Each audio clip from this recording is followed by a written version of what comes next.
On today's episode of the Football Fellowship podcast, we're going to be taking a deep dive into the impressive start of the season for Chelsea Football Club, led by that man Cole Palmer after his record-breaking 4 goals in the first half against Brighton.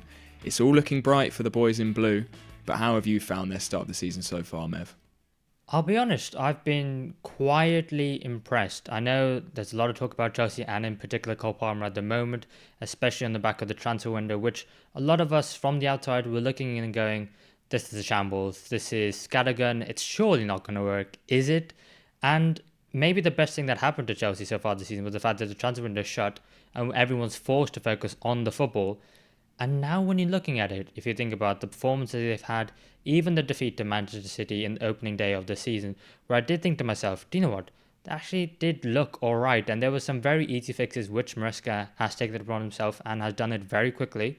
So credit to him on that. And yeah, 4th place at the moment, 15 goals scored, 7 conceded. I am maybe changing my opinion, and I think a lot of people are, that maybe Chelsea are a force to be reckoned with, and top 4 is a serious possibility for them this season. What are your thoughts on them? Yeah, pretty similar, I think. And I think, like you said with Maresca, he sort of come in and I think just steadied that ship. And I know, again, even under him this summer, they still had a lot of signings and there were a lot of question marks about the size of that dressing room and how they're going to be able to manage a squad of that size. But it seems like Maresca has just come in and been really honest and just said, even if you have been signed really recently, if you're not part of my plans, it's almost he knows it's too big of a job to manage that many players. So it's just said, picked out the 25, 30 players that he really wants to deal with, and the rest are either going to have to be on loan or unfortunately not playing for them. And I think that's actually been a really big positive for Chelsea and has enabled them to really focus on the players that they want to use, get a set starting 11 in, a set bench of players for the Premier League. And I think that sort of consistency and calm has really allowed the players on the pitch to flourish as opposed to all question marks in the changing rooms and at training. Yeah, I think that first 11 and probably the 13, 14 players as well who are part of that first 11 and just on the bench, I think they've been really impressive so far this season. You could maybe argue that, they haven't had the toughest opposition apart from Manchester City, but I will say, I think Chelsea of last season, they probably dropped points against those opponents. I mean, think about Wolves, I think they maybe dropped points. Crystal Palace, they did drop points. Bournemouth, West Ham, Brighton. I think these are all difficult fixtures which are potential banana skins. But I think if you're top side, you go ahead, you win the game comprehensively, and you dispatch them. And that's exactly what Chelsea have been doing, led by obviously Cole Palmer. And yeah, you look at that team on paper, and you look at that squad on paper, and you go, is it potentially better than Spurs? Is it better than Man United? Is it better than Newcastle?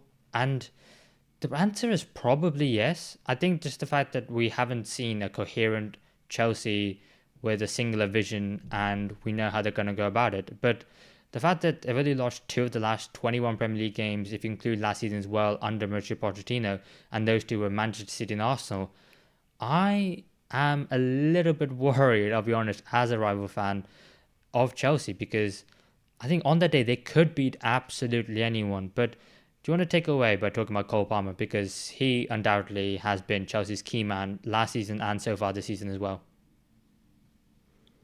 Yeah, I think just to touch on what you said quickly as well Yeah. before, I think the talking about sort of their 11 and looking at it on paper, I think, yeah, it's really good and it probably is in that quality or if not better than United, Spurs and Newcastle. But a lot of with that Chelsea squad as well is just maybe haven't performed as well sort of last season, and it's taken a few of those names down a peg, like Cucurella, who we saw in the Euros, was fantastic. And a lot of the players being so young, I think there's still so much potential in that squad as well, which makes it, as you say, even scarier for them. And I think the forefront of that is Cole Palmer, how good he is now, how good he was last season, and still being so young himself, and how good he could be going forward. And that feels like there is a lot of that still within the Chelsea squad, looking at players like Caicedo and Enzo Fernandez, who obviously came in on huge money, have performed okay, but we know how good they can be on their day, and we know that they've still got a long way to go in their football career, and they're only going to get better. And I think to be able to say that for Cole Palmer is really, really scary, considering how good he was last season. 22 goals and 11 assists in what was essentially, I think, his debut Premier League season before that, just a few cameos for Manchester City, but nothing really impactful. So yeah, this season seems to have carried it on. Really, really good performance against Brighton, and not just for scoring those 4 goals as well, which just shows, I think, how complete of a player he already feels like. He created a number of chances, was really dictating the play against Brighton, and I think the way that the goals came about, I think, really showed his football intelligence as well, that he knew the plan, obviously, against that Brighton high line, how to exploit it, how to play those passes through, and how to get on the end of them and score as well. So yeah, there's not really too much to say that hasn't already been said, because everyone is absolutely loving him at the moment, and rightly so. Yeah, I think absolutely. I mean, I've seen recently online the debate about Palmer, Foden, and Saka is cropping up again. It was quite hotly contested towards the back end of last season, especially with the Euros coming up and talking about England. But I might throw you under the bus here, Tobe. Sorry, mate. Palmer, Saka, Foden. What order? I was hoping that question was going to come, because I actually think it's a bit of a strange question, because I feel like I think Palmer and Foden, I think, are very similar players in the way that they play, and where they play best in sort of a 10, almost at times as a second striker. I think Saka is much more of an out-and-out winger, and is a very different player, I think, to Palmer and Foden. At the moment, I would probably still say, for me, it's Foden 1, Saka 2, Palmer 3. But I think the gap is getting really close between the three of them. Obviously, we haven't seen Foden feature much this season at all. Palmer has started really strongly, and I think Saka started really well. I mean, he had 5 assists in a row in the first 5 games of the season. Could have been 6 if the goal wouldn't have gone down as an own goal, which would have been a Premier League first in itself as well. So yeah, I think for me it would be Foden, Saka, Palmer. But to be third on that list of Palmer is absolutely no discredit to the player that he is, because he is exceptional. I just think that the 2 players ahead of him have done it for a little bit longer, I guess a little bit more consistent. What would be your ranking? Do you agree, or some shuffling in there for you? Oh, mate, you just don't understand, do you? We're starting the podcast talking about Chelsea, and a lot of people are going to be like, oh, Chelsea, yeah. And you can't just put Palmer third like that. They're all just clicked off. Oh, mate. They'll be in the comment section. They'll be in the comment section raging, Mev. That's good as well. You got to piece them. I tell you what. I will take it from a slightly different perspective, and I will say that so far this season, so based on current form, which is nice if I frame it like that, because that means I can quite comfortably put Foden third, and then I will put.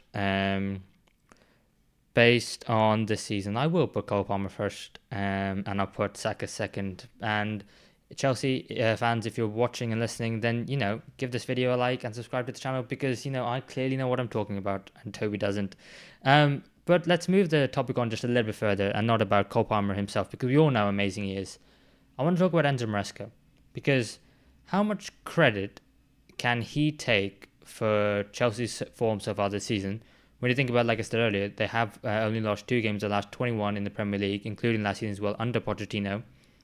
Is he fortunate that he has a very, very talented squad, or is him getting the best out of his squad something that you can put credit down to him as well? What are your thoughts, Toby? Yeah, I think he can take a decent amount of credit. I don't think he can take too much, considering I think Chelsea at the back end of last season were on a really good run of form, and they were playing well. And I think the way that they were set up and playing wasn't really too dissimilar to how they are at the moment. I think the credit that he can take, as I said at the start, was that he's just really solidified that 11. I think has got his sort of key players in his team now. Had that full pre-season, which is really, really good. Yeah, and I think he can take a decent amount of credit for the games that they've had this season. But I think maybe without Pochettino's good run of form and getting a lot of those players' confidence up at the back end of last season, it might not have gone so well this season. So a little bit of a balance, I guess, between the managers. But I think as the season goes on, we'll be saying that Maresca has done a really good job, and a lot of the little tweaks, and I think that the way that Chelsea are playing being slightly different, we'll see as the whole season goes on. So yeah, I completely agree with you, mate. I think the fact that he recognised that Cucurella has that ability to invert himself and then join into that midfield to help with the overload. He's not very expansive in that midfield when he does join in. He's not like a Destiny Udogie who's going all the way up the pitch for Spurs. He's not, let's say, like a Trent Alexander-Arnold who's playing, world-class balls in behind the opposition defenders. He's just making himself an extra body, and he's doing enough that the opposition have to worry about him, and so that causes not causes, it helps the rest of the Chelsea players to have some more freedom and time and space on the ball as well. So I think that's one thing. I think the fact that he recognised immediately that Cole Palmer needs to be playing in this number 10 position, not even more number 10 position, but like almost really advanced right-sided 8 as well, in the Chelsea side, because obviously it was Enzo Fernandez in the first game against Man City. I think everyone on planet Earth criticised Maresca for that, saying Fernandez cannot do their job. His best position is much deeper, alongside maybe Caicedo or Lavia, and then Palmer needs someone coming inside to do that, or maybe in Nkunku. And we saw, I think, in Nkunku as well in the League Cup, he's got a hat-trick himself as well. So he's playing the players in the right positions, and he's integrating them, and he's keeping them happy. And I think while on the surface, it's so far done, everything's gone really, really well for Chelsea. I do think there are some tougher challenges coming up, but for now, I think Enzo Maresca, I think he's probably, I'd say he's probably got me into a position where, just based off this season, I think they have got one of the best squads of the teams competing for the top four, and you would be hard pressed to look past them to be favourites for the fourth spot in the Champions League. Is that going too far? Is it too early, Tobes? I certainly think they're in the conversation at the moment. I wouldn't say they're sort of dead set and, it's going to be guaranteed with the way that they're playing that they will get top four. I think looking this season as well, just a few stats. I think at the moment they are top scorers in the league, which is fantastic. And I think one aspect of the game that is really, really good is how clinical they've been and how good their finishing has been. It's been exceptional this season because they're first top scorers, but in the league they're only 11th for shots. They are first in the league for goals per shot and second in the league for XG over performance in terms of taking their chances. So when they're getting their chances, they are taking them really, really well, which is a great asset to have. But I think we need a few more games to see how sustainable that is, if they'll be able to keep that up.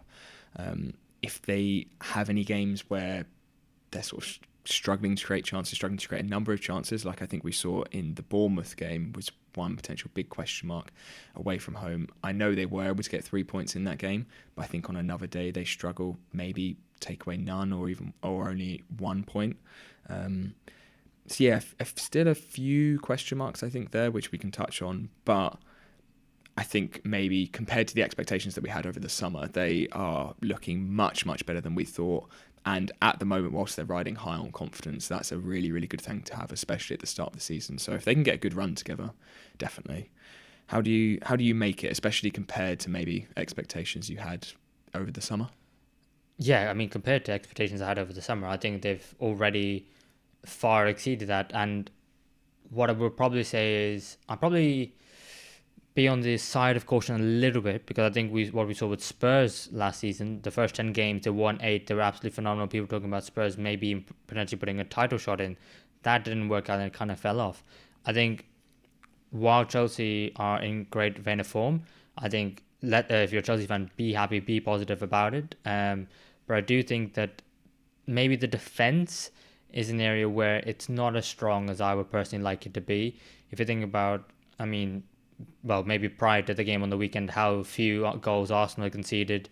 I think the Man City game, you can probably say, their top quality side, if you concede two, it's not the end of the world.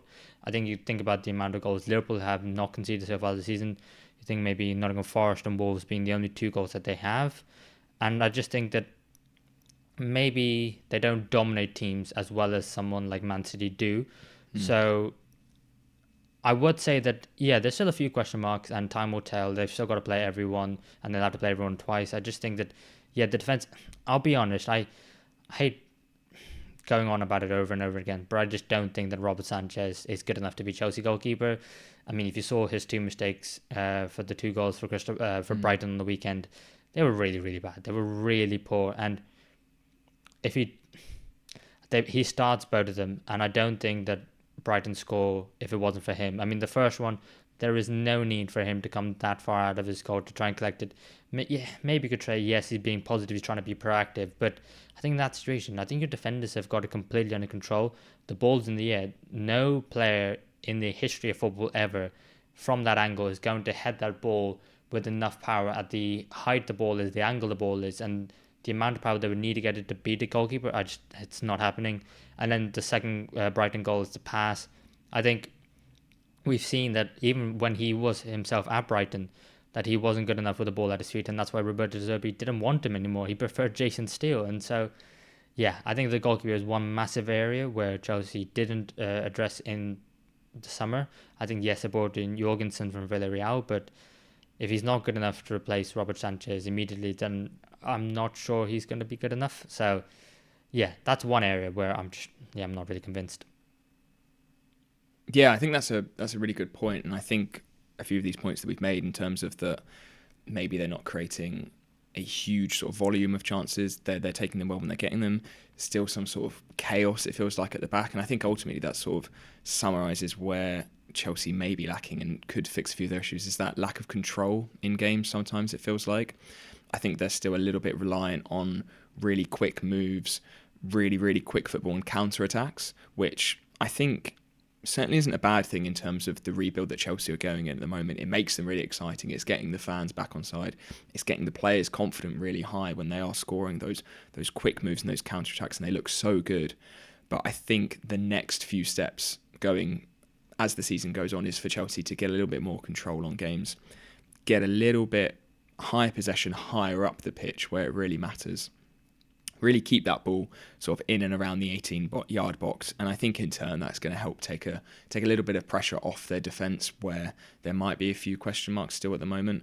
Let that sort of back four and goalkeeper get to know each other a little bit better, get a little more solid, take that pressure away, and I think on both ends of the pitch, just having a bit more control and maybe slowing it down at times when they need to and when they're leading in games, I think will be a big asset for Chelsea to have going forward.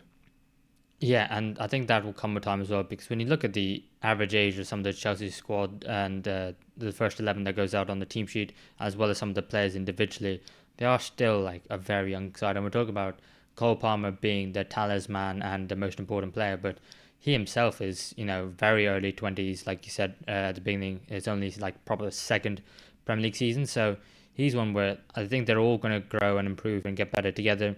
When you think about the fact that the club captain is Reece James and deputy is Enzo Fernandez, they're both still in their mid to early 20s. So, yeah, there isn't a whole lot of experience in the Chelsea squad, which is something that when they do have a difficult period, can there be someone to pull them out and say, no, we'll go back to basics. This is what we do. Follow me and I'll show you how to do it. I think there are those players in terms of their performance on the pitch. I think off the pitch, I don't think, it does feel like very much like they're all really good friends and it's all the lads and it's vibes, but it doesn't feel like, look, I want to do this and be as successful as possible, so come on with me. There's no one who I'm looking at, they're going to drag the rest of the youngsters of the Chelsea squad like someone like a Thiago Silva probably would. So that's one area, maybe leadership as well. So yeah, I think maybe we're being a little bit overly critical just because, they haven't played too many top sides apart from Man City in the first game of the season. But I think the challenges which will tell us how good the Chelsea side really are will be coming in the next few games. When you think about, they've got Nottingham Forest next at home, and then during the international break, and then after that they've got Liverpool away, Newcastle at home, Man United away, and Arsenal at home before the November international break. Those are 4 very tasty fixtures, and we're going to learn a hell of a lot about the Chelsea side from those. Yeah, and I think those criticisms we're making are smaller things and more sort of things to build on over the next few seasons, because it's not like we're talking about the basics and it's not like they're doing so wrong. They're playing really, really well. It's just things that, we'll tighten things up and make them even better, because we know that potential is there where you can actually see that at the start of this season, and hopefully they can carry it on. And I think it's the same as, like you said earlier, that we had at the start of last season with Spurs, where they were playing good football. There were still, I think, a few areas of their game that could have been improved on. and we saw later in the season there was a little bit of a drop, but they looked really exciting. They had a new system, new players, really excited to watch. And I think with Spurs again this season, it almost feels similar.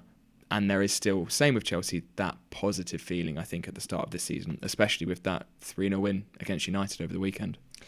Yeah, I think their fortunes have really turned in the last few weeks. I mean, it all seemed to start with a defeat against Arsenal, which is similar to when Chelsea's form turned towards the back in the last season as well. So, yeah, the last 4 games, 4 wins, a bag full of goals, and that 3-0 win against Man United on the weekend, which, yeah, was really, really impressive. I think when you take into account that they were arguably without their best player and their captain, Heung-min Son, I think I maybe looked at it like, oh, maybe United have got something that could really hurt Spurs, but Man United had nothing, and Spurs were incredibly dominant. I was a bit harsh on Spurs against Arsenal because a lot of people were saying that they dominated the game against Arsenal, which I didn't agree with because of the fact that, yes, they dominated possession, but they weren't really threatening Arsenal. They didn't really have possession in dangerous areas, and they weren't creating too many chances.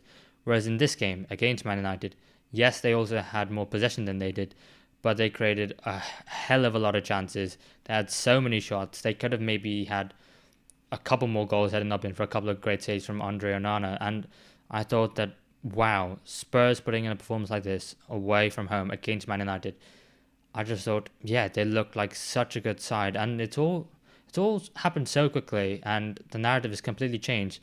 Brennan Johnson's now a good player all of a sudden. Solanke's not a waste of money anymore. And the whole narrative has changed. Has it changed too much, too quickly, or are we fair to give Spurs their flowers on this one? No, I think it's actually a really, really good sign, the difference between the Arsenal game and the Man United game. And I think it clearly shows how they've gone away, done their homework, looked at what went wrong, what just wasn't clicking in the Arsenal game, and applied it absolutely fantastically to the United game. Because I think the way that United set up sometimes, it can be a little bit defensive. They can sort of sit back and wait for the counters, which we have also seen with Arsenal, especially away from home at Tottenham, as we saw. And I think, yeah, the way that they've bounced back from that and completely flipped the script in terms of chance creation, especially, as you said, in that United game, 24 shots for Spurs, 9 of those were big chances. That is huge. An XG of over 4.5. Kulusevski himself being a really, really efficient creator in that game. 9 key passes, 3 big chances created, and a goal for himself. So I think himself as well stepping up and being against Arsenal, we were not creating enough chances, took the ball by the horns, and had an absolutely exceptional game. And I think a lot of that was really good sign for Spurs because, yeah, it just shows how they're not sort of being too stubborn and just sticking exactly what they do. They know when they need to adapt and when to improve. Yeah, and I think credit to that goes to Ange Postecoglou as well. I think he's probably seen this in his previous clubs as well. Everyone can see the potential when he first comes in the first season, and then the second season, everyone goes, well, is it really going to work? Are you maybe too attacking? You're conceding too many goals. And, I think we've seen so far this season that, yes, it can go horribly wrong. When it does, it probably doesn't look right. But when it works, they look phenomenal. And that's not going exaggerating. They genuinely look phenomenal against Man United. And, in the Europa League as well, they after going a man down from Dragosin 7 minutes on in that game, they went on to win 3-0. I mean, yeah, I guess it's probably only Karabag, but still, I mean, we've seen sides go down to 10 men, and United are probably an example, and they just fold completely. But to go on and to continue scoring, still play his style of play, I think, yeah, credit to Ange because he's come under a lot of pressure, and the game on the weekend was built up as a game of, which one of these managers is potentially going to be sacked first? Is it going to be Ange Postecoglou or Ten Hag? But I think we've seen from Ange in the last few games that, this is going to take a little bit of time. They have spent heavily, but maybe quoting a phrase from Arsenal, trust the process. Yeah, and it seems, yeah, it's like you said, it's crazy how things can sort of change, especially at the start of the season. And the end of last season, I think, especially under Spurs, there were a lot more question marks under Postecoglou, considering the hot sort of streak he went on at the start of last season when he was first appointed.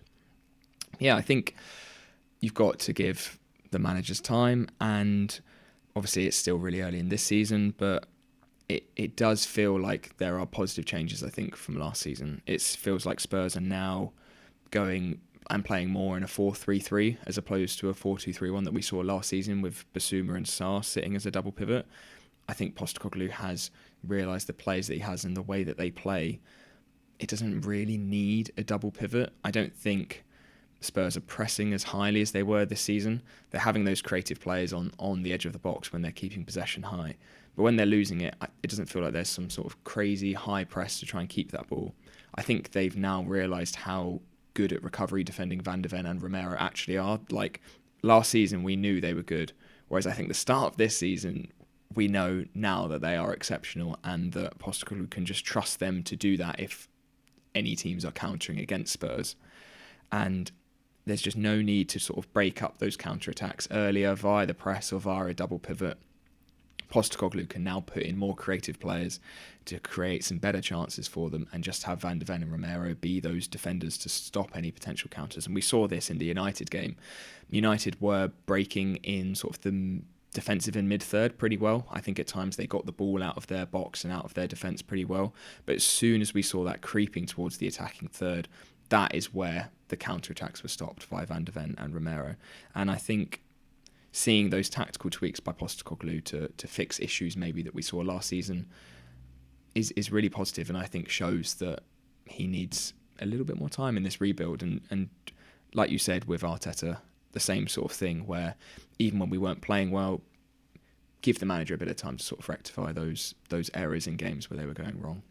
Yeah, I mean, when Mourinho, when Conte, when even Nuno were in charge of Spurs, everyone was saying they're way too defensive. Well, this is not Spurs. We want some attacking football. You get the attacking football, and everyone goes, no, we need to be more defensive. So you can't really win either way unless you are just exceptional at both ends of the pitch. And I think what Spurs are is they're definitely entertaining, but now that defensive solidarity, you're starting to see it. You're starting to do a little bit more. And I think one thing that I've noticed was I've constantly blind Christian Romero because he just constantly just strolls at the defence with the ball and then sometimes goes pressing super aggressively and just leaves Mickey Van de Ven all on his own. What I saw in that United game was he didn't do that, and I think that one instruction you can give a player, just say, just stay at centre back. I mean, it's so simple and something that you probably think maybe he should have been doing anyway, but you sometimes just have your best players in the best positions to do what they can do best. So there's no need for, to have total football and, give Christian Romero a license to go press the forward line if he's in that position. Just say to him, you're one of our best defenders. Just stay back and don't bother with that. Let the midfielders, let the forwards do that.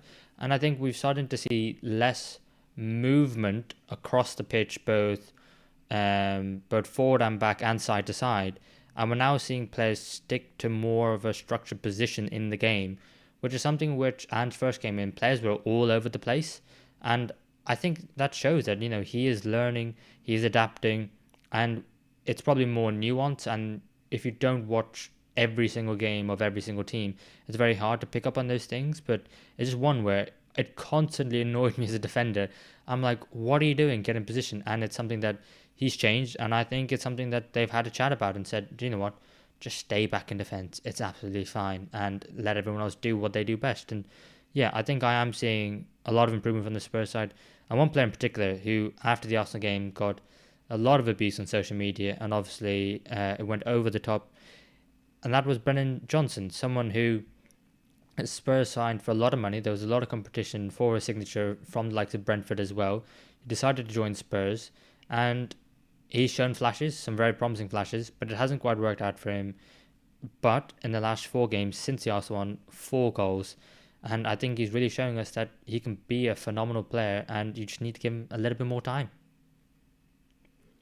Yeah, especially with, I think, the way that Spurs are playing at the moment, where Johnson is coming really sort of narrow and inside, and you've obviously got Kulusevski just behind him as well, being a really, really good player to have to play that final ball into you, because obviously when he was at Forest, he was sort of sometimes playing as a striker, sometimes playing as a left wing, a left forward, and now he's got Porro sticking out wide, Johnson just inside, and Kulusevski just behind him. That is such a nice triangle, and some really, really good combinations that we saw between them in that United game. Johnson getting another goal. And when he gets that ball through to the last man, now he's got 4 goals in 4 games. You can see that confidence. You can see him looking for that far corner and finishing really well. And yeah, he seems to be really solidifying himself in that Spurs lineup on the right wing. Now that Kulusevski has dropped back more, sort of an 8-10 hybrid role, however he's playing. Normally we'd see Son on the left. As we said with Chelsea, having that sort of solidified 11 build and having that consistency is really key, not just for the team as a whole, but for the individual players like Johnson as well. To be able to get consistent game time is something that maybe he hasn't had too much. So whilst he's in red hot form, he's got to be in that team. I wanted to ask you, mate, what did you make of Ange Postecoglou's comments, which have been heavily discussed, about he always wins a trophy in his second season? Because I was looking at the odds, and they are favourites for the Europa League, and I think that comes down to the fact that there's no Champions League teams with the new format dropping down into the Europa League. It's actually Spurs in first. It was actually Man United in second. I think they've now dropped down a bit after the result on the weekend. But what do you make of Spurs? I mean, 5th place last season, no European football. This year, favourites for the Europa League.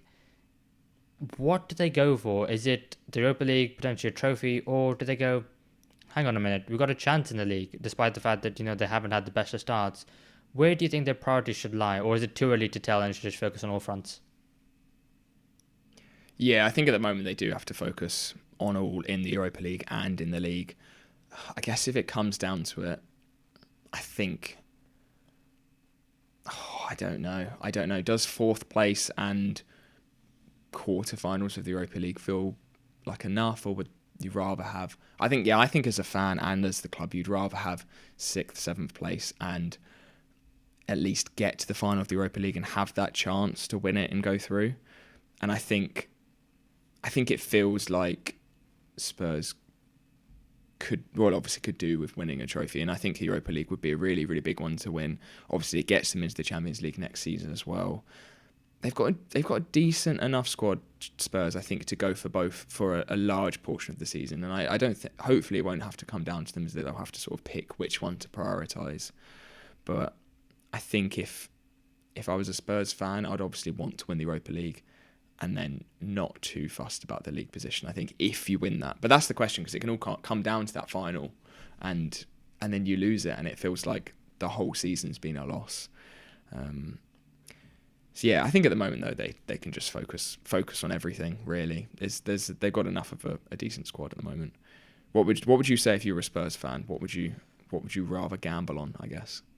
To be fair, if I was a Spurs fan, I wouldn't take anything for granted. That'd be the first thing I'd do. I would probably say, I think, yeah, it's a trophy. What was the last one? 2007. So I've got to say, I think Europa League. If you win that, that's incredible. Get that trophy monkey off your back. You also then find yourself in the Champions League. As Postecoglou still keeps his record, and the manager has backed his words up with actions of winning a trophy in his second season.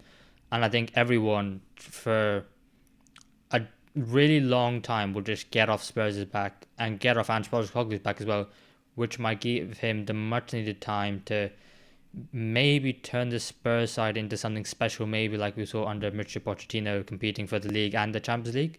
You never know. I mean, I think the Spurs side in the Champions League would probably do all right. I mean, I wouldn't necessarily say I think they'd finish in the top 8, but definitely in that 16 in the middle where they could be in the knockout. So yeah, I think I fancy Spurs for doing something this season. They're going to do something special. Whether that's positive or negative, I can't say for sure just yet. I will say I think they're going to do something special positively. And I think it could well be the Europa League. I've looked at the other sides, and I just think that in terms of quality, you've got no Sevilla because they're in the Champions League and they're not dropping down. No other Champions League sides. Man United, which we'll come on to very, very shortly. I don't fancy them. Yeah, I'm going to say... I am going to say the Spurs are going to win the Europa League. That's my prediction. He's made the claim. He's predicted it. Time of recording. Yeah, I think they've 5:51 on the 1st of October. Let's see how that goes. What were we going to say, mate? I was just going to say, yeah, they've definitely got a good chance. They've definitely got a good chance. And as you said, without the teams dropping down, I think that's a huge plus for the teams currently in the Europa League. And a lot of teams I think will be feeling more confident for that, and Spurs as well, rightly should. With Spurs, they can be very up and down still though as well, and I think in knockout competitions that is definitely not a good thing, because one game and you're out. And I think there are a few obviously still question marks about Spurs, especially I think their chance creation against United was fantastic, and I just think the few games before that they were keeping possession but struggling really to get it moving quickly enough. A lot of shots from distance, and I hope this United game isn't just a sort of one-off change, that we will see them really create better chances and use the ball a little bit more efficiently than they were before. And yeah, could this game be a one-off? Could it be because Man United were terrible?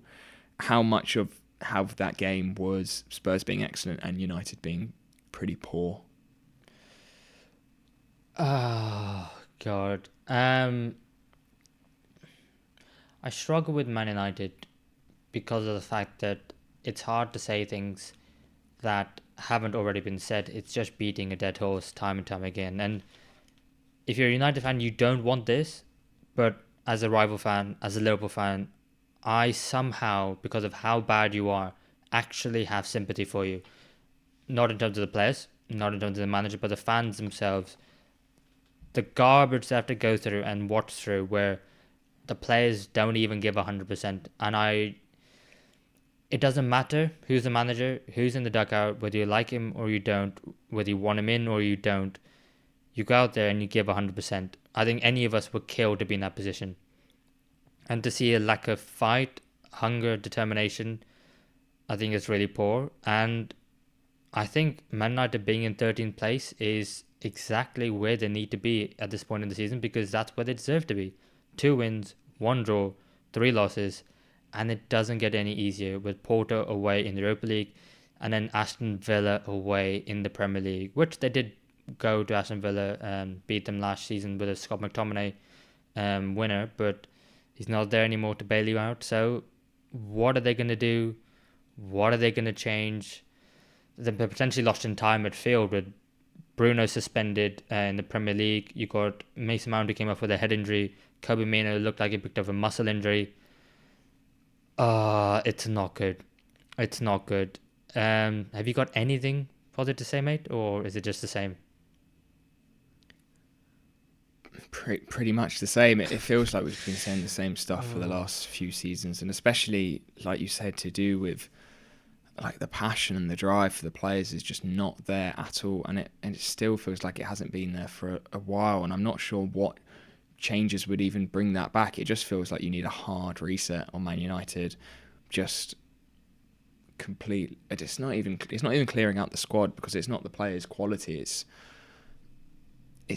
how they're playing. I think you summed it up really, really well, and I don't really know how that changes, because it feels like even when they get a good result, it still doesn't feel like a big win. Like they had that 3-0 win against Southampton.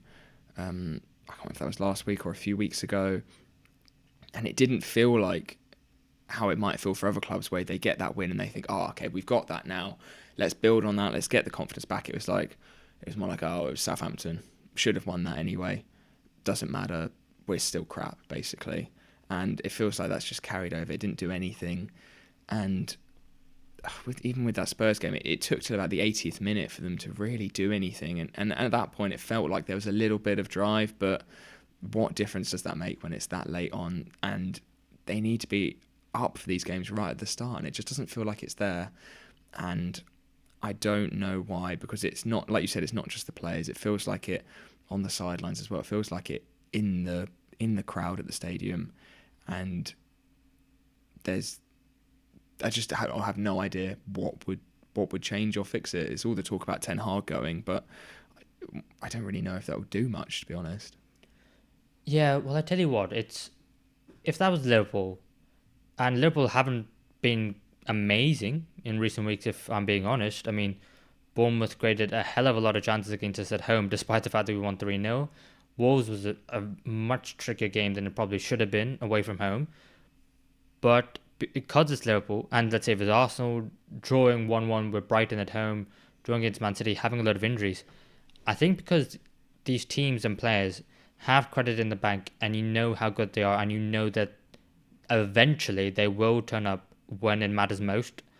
I think with United, you just expect it too good to be true. Like, oh, they're playing well now, but we all know what's coming. We know the 3-0 against Tottenham is coming. Or if it wasn't Tottenham, it would be the week after that or the week after that.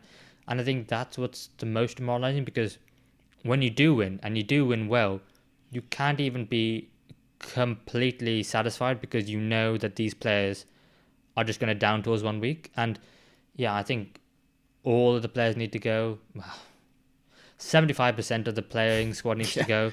The manager needs Yeah. to go. I think there's just something rotten in Man United, and it might be the case where they could do a Liverpool and they could not win the league for like 30 years. That could be the case, because I think Man United, they are genuinely too big a club to not win a Premier League ever again. They will.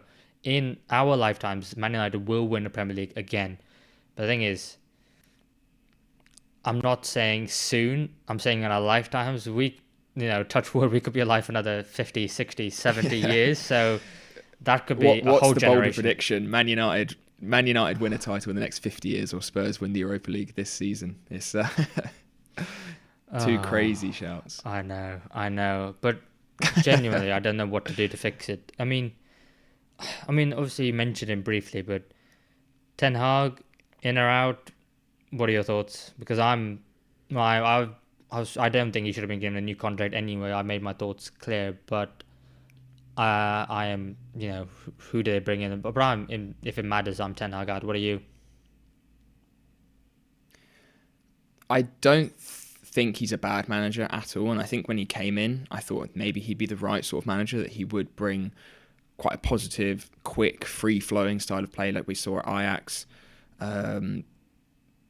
But it just feels like I think his style of play has not transitioned well into Man United, and it feels very slow. It feels very back-footed. It doesn't feel like they're doing enough, and they're not pressing enough, and there's not enough energy. And I think that's what Man United need if they're going to have some sort of resurgence. Is that they probably needed someone like Postecoglou, honestly. I think someone to get a better atmosphere, because I think that's exactly what we saw at Spurs. It feels like there's such a much better atmosphere at Spurs that was quite bad for many, many years before that. And yeah, results haven't been significantly better than Ten Hag has done at United, and he has won 2 trophies. I just feel like he's not the right sort of manager. So I probably would say, like you said, maybe not give him a contract and get someone who's going to be a bit more positive. And I think as much as football is about winning, I think when it's to do with a club rebuild and what is needed, I don't think he's the right fit. And again, I think he'd be a great manager somewhere else where the ship's a little bit steadier. But yeah, it just doesn't feel like a good match at the moment, really, does it? No, not at all. Mate, let's just stop talking about United because we might be in the same situation we're talking about them next week as well. So let's not use up all of our words on them just yet. Yeah. New promoted sides, Leicester, Southampton, Ipswich. None of them have won a game yet. That's a bit sad on the whole league as a whole that the newly promoted side, for 6 games in the season, can't win a game of football. Ipswich have done the best, 4 draws. Leicester have done the second best, 3 draws. And Southampton are 1 draw, no wins, and avoiding being bottom of the league just on goal difference, just by 1. Thoughts on them so far this season? Which one of them have you been most impressed with, and which one have you been least impressed with so far? I think the table speaks for itself in this one. I think Ipswich have certainly been the most impressive and have really surprised me, actually. I thought they'd be good, or well, not actually good. I thought they'd be okay. I just thought they'd struggle in terms of quality. But I think they have really, really shown the league what they're there to do. I mean, yeah, 4 draws in a row. Not a win yet, but I think the way that they've got those draws has been really impressive, especially the game this weekend against Villa. I think they produced a number of great chances. I think they went toe for Champions League qualifying Villa.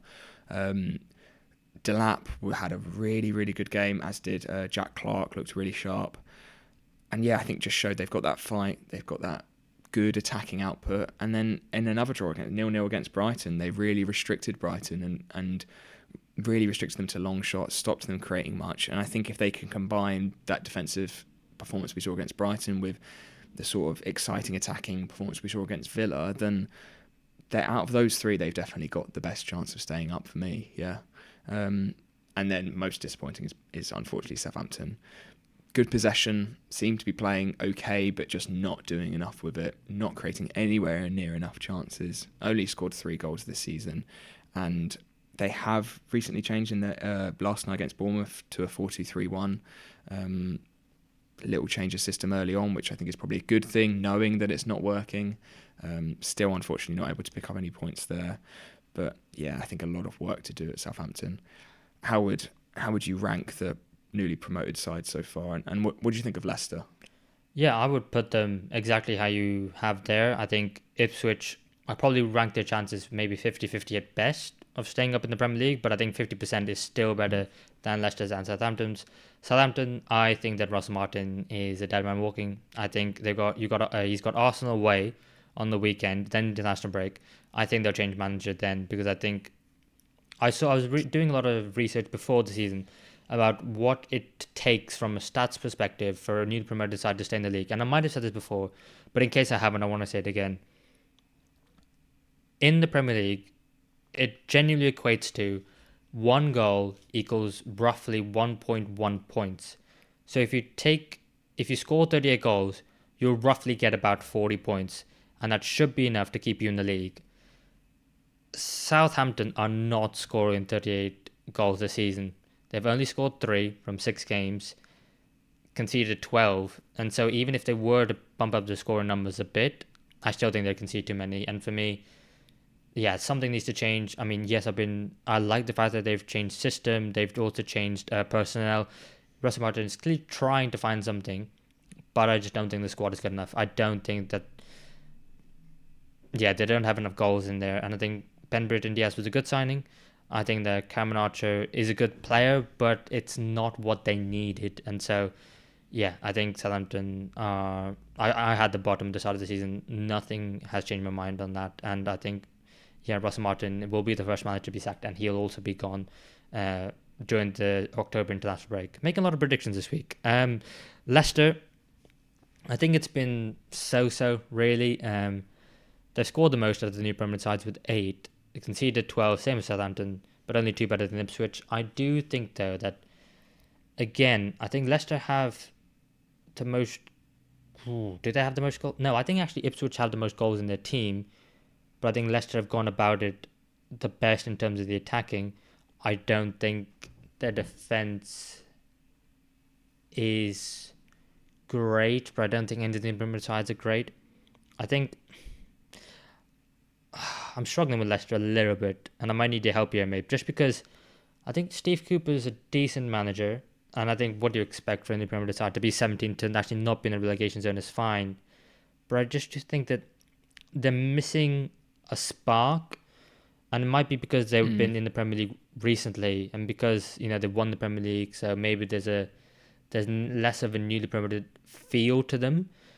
But there is just an X factor that's missing with Leicester that I think Ipswich have, and it might be because they promoted back to promotions, Kieran McKenna, all the underdog stuff. But something's missing. I'm not sure what it is. Can you put your finger on it? Yeah, I think they've got a good squad. They've definitely got a good squad. I really like Mavididi. I like Buonanotte. I like Wout Fez at the back, who I think still gets a bad name because of that Liverpool game he had a few years ago where he scored 2 own goals. But he's actually really decent, and I rate him. Yeah, Jamie Vardy still seems to be doing okay. Indeed, he plays a decent role there. I think, like you've said, I think maybe it feels like they're not as good as Ipswich because there's not that excitement, and I think especially maybe at sort of home games, I think Ipswich going up was obviously a lot less expected, and they came up from League One the season before, whereas as you said, I think Leicester being more recently in the Premier League, it almost feels like they should be there rather than they're sort of like fighting to stay up. Do you know what I mean? So it feels like maybe there's a bit less excitement there, and a few of the names obviously we know, and we know what they can do, and maybe still thinking about them sort of 2-3 years ago when they were more comfortably mid-table. And yeah, I don't know. I can't really put my finger on it either. I think it's... I don't know. I don't know what it is. Maybe because Jamie Vardy's now 37, it just doesn't feel as good as it was in 15-16. Maybe. Well, he would definitely be a Barclays man if he was around a couple of years earlier. But yeah, there's something missing, not just with the playing style, but I think in general around Leicester. I don't know what it is. Maybe it's because they have been in the Premier League side for a while. We expect them to be in the Premier League. But I don't think, like I said, I like Steve Cooper. I don't think he particularly inspires me. I don't think the playing squad inspires me. I mean, when you're playing Ndidi, who is capable of doing a job in the number 10, but when he's playing in number 10, it's not very exciting. The wide players are good, but they're probably a bit too young. It's a weird one, Leicester, Bright. I give them the second best chance that's out of Ipswich, but still not a great one, if I'm being honest. Yeah, well, I think that is enough talk about relegation and newly promoted sides. And let's make it a little bit more positive and get into the Football Fellowship quiz for another week. So, scores on the doors. You are on 12 points after 5 rounds, and I'm just 1 ahead on 13. So, still close. Yes, absolutely. And I remember last week's, mate, because I made it a bit too easy for you. So, I've gone a bit hard for you this week, actually. No. If you don't mind, I want to chuck you into the chair first, and I want you to go first. Is that all right? Yeah, come on then. I'm ready. Okay, so guess a club based on 5 players, 1 point starting at 5 points, and the sooner you get it, the more points you get. So, Toby, guess the club. Your first player for 5 points is Lucas Payson. Lucas Payson. He was I don't know how to say his name. Yeah. A few clubs. He was a Chelsea boy for a long, long, long time. A lot of loan spells. I know he did Vitesse. I know he did Reading as well and Chelsea. So they're my 3 at the moment.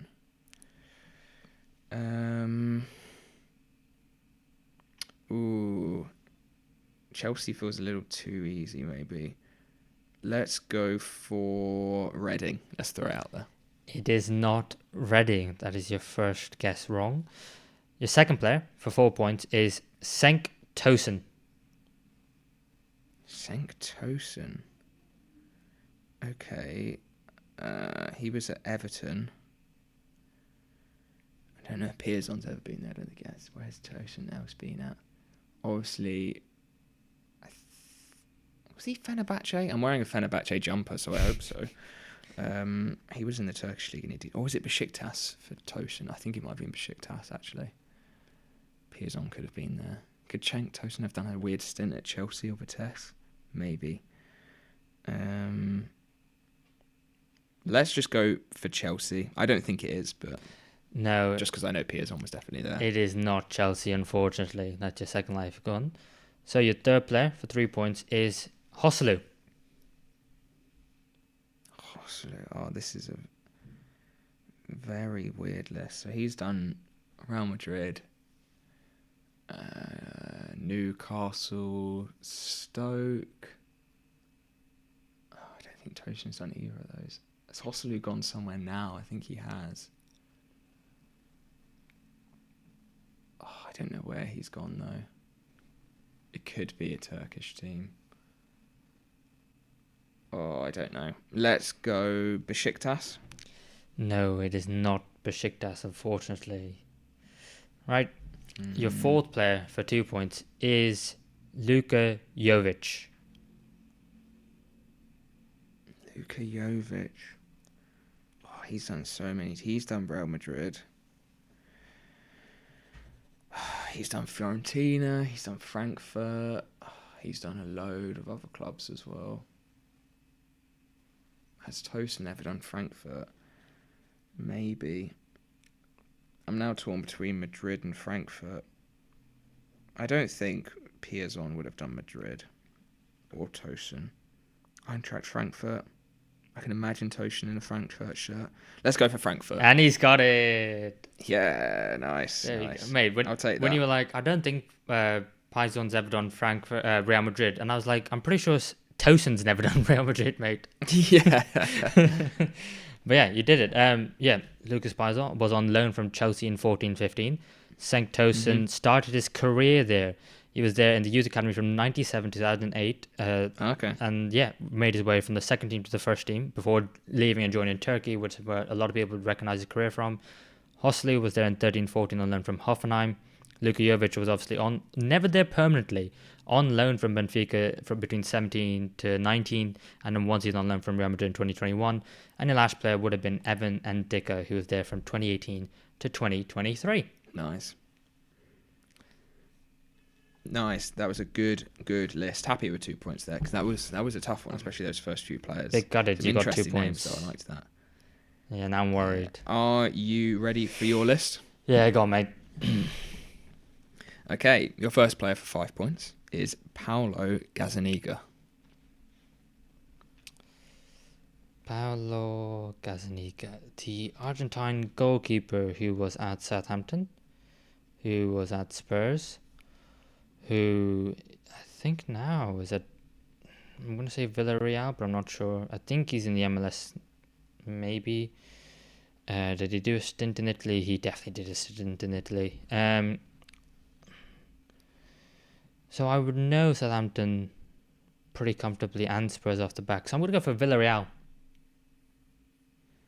It is not Villarreal, unfortunately. You Your paused there, and I was second like, player I for thought I 4 got it. points is Arnaut Danjuma. Dan Juma. So I'm glad I said Villarreal now, I'll be honest. Because he was also at Everton. He was also at Spurs.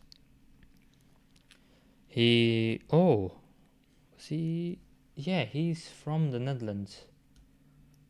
Where? I have no idea.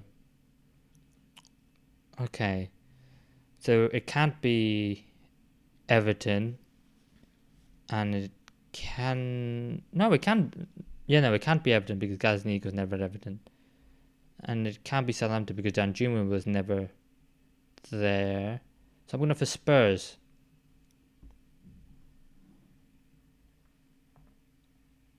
Sorry, was that an answer? Your mic just cut out, I think, just as you said something. Oh, sorry. I went for Spurs. It is not Spurs, unfortunately. Okay. Sorry, just made it even more tense.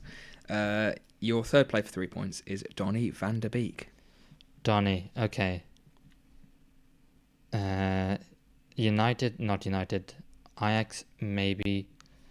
Everton, nope. Where's he now? Sociedad on loan. Oh god, where is he now? Oh no. No, he's at Frankfurt now. No, was that a loan? That might have been a loan. Where is he now?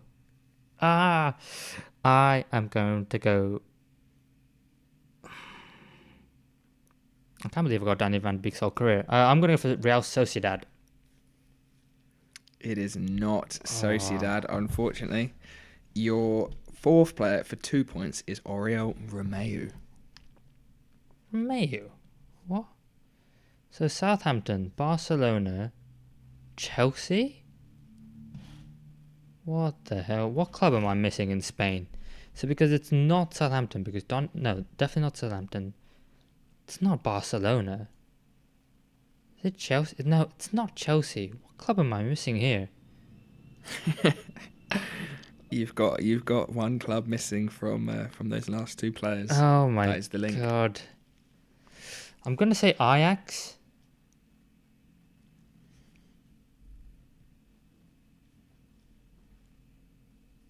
Did my mic cut out again? Oh, sorry. Did you say someone? I did, and now I'm gonna maybe change my mind, and I'm gonna go for PSV Eindhoven. It is not PSV Eindhoven, unfortunately. Your final player for 1 point is Daley Blind. No, before, oh god. Before my mic cut out, I was like, I said Ajax, and I was like, no, I'm gonna change it. Is it Ajax? Okay, I'm gonna give you. I was just about to give you a clue, so I'm gonna pretend my mic cut out again. But the clue is that all 5 of these players play for this team currently. They all currently play for the same side. So wait, it's not Ajax. What?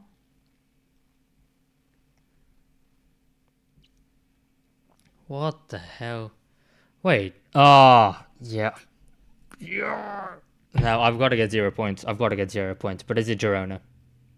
It is Girona. No, I'm going to give you no, a. no, no. I'm going to give. I need You 0. don't want the point. You No, don't want the I point. don't deserve the point, mate. I don't deserve the point. Okay. I don't Yeah, deserve to be I a thought- podcaster. Let's just end the episode there. I knew I was going to do Girona, and I thought, I could throw in some names from like a few seasons ago. But I thought they got so many iconic names already there at the moment that I thought I'd throw them all in. I was just thinking, like, with Romeo, I was like, I've missed a Spanish club. What Spanish club? And I just couldn't think of Girona. I was thinking, like, Yeah, Valencia. I thought that was the one you'd get and it. I was like, oh, no. I forgot they existed. Yeah. Sorry. Oh, that's on me. That's on me. No, the first few names on that list were tough, but I thought Romeo that'll click it for you. But yeah, unfortunately, Oh, God. no nil point. If I was still playing FIFA, I would know he'd be there, but I don't. So. Yeah, if you would have done a Girona career mode, there you go, load it up. Yeah, well, what a somber way, well, for me at least, to end the episode after I tried to stitch you up and then you ended up doing better than me. Well, there you have it. That's it, everything for this week's episode on the Football Fellowship podcast. Thank you for joining us. If you enjoyed us, give us a like and subscribe to the channel so you stay updated with all the recent uploads. And we'll see you in the next one.